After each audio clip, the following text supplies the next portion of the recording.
आए दिन अर्थव्यवस्था को लेकर विपक्ष मोदी सरकार पर हमलावर होता है। अर्थनीति पर सवाल उठाए जा रहे हैं और अब तो पूर्व प्रधानमंत्री डॉक्टर मनमोहन सिंह ने भी सरकार को अर्थव्यवस्था पर नसीहत दे दी है, आगाह भी किया है।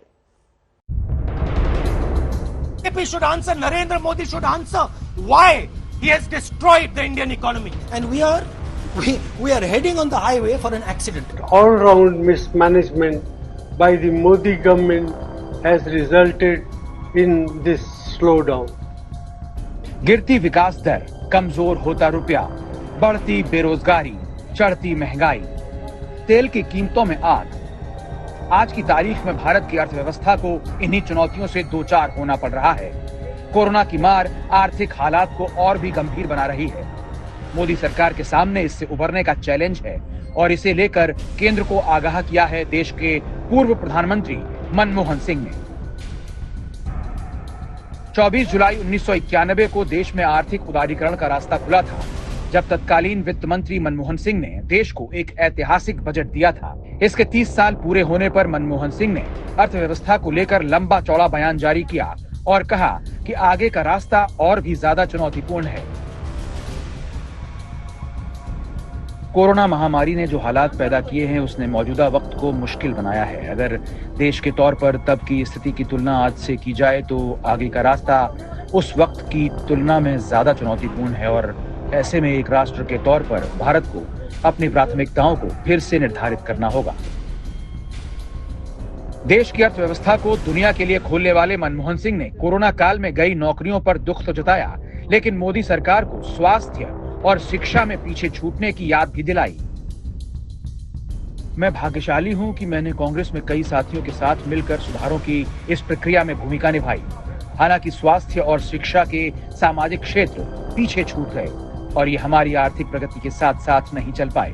कोविड से जो इतनी सारी जिंदगियां और आजीविका गई हैं, वो नहीं होना चाहिए था।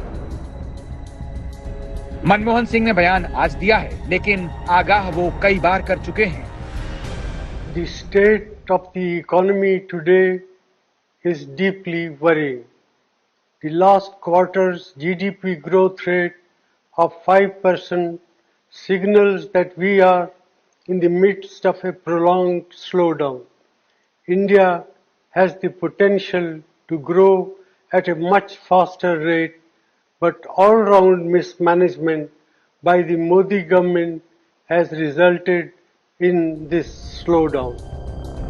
राहुल गांधी भी लगातार सरकार पर अर्थव्यवस्था को बर्बाद करने का आरोप लगाते रहे हैं। सड़क हो या संसद, राहुल ने हर बार ये मुद्दा उठाया है।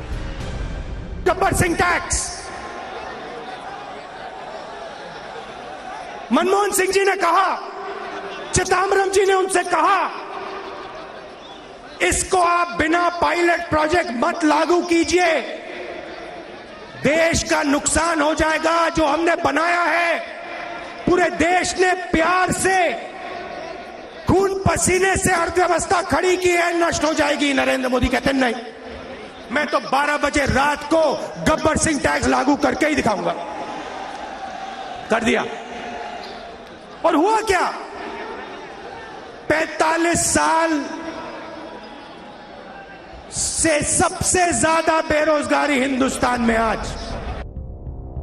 मनमोहन सिंह ने उदारीकरण के 30 साल पूरे होने पर कांग्रेस की पीठ भी थपथपाई और मौजूदा सरकार को नसीहत भी दी। लेकिन सवाल है कि क्या 30 साल के फासले को एक ही आईने से देखना सही है? क्या 1991 और 2021 के आर्थिक, सामाजिक और राजनीतिक हालात में फर्क नहीं आया है? लेकिन ये भी सच है कि देश इस वक्त विकास दर में गिरावट, बढ़ती बेरोजगारी और महंगाई से भी जूझ रहा है, जिसे पटरी पर लाना एक बड़ी चुनौती है। आज तक ब्यूरो।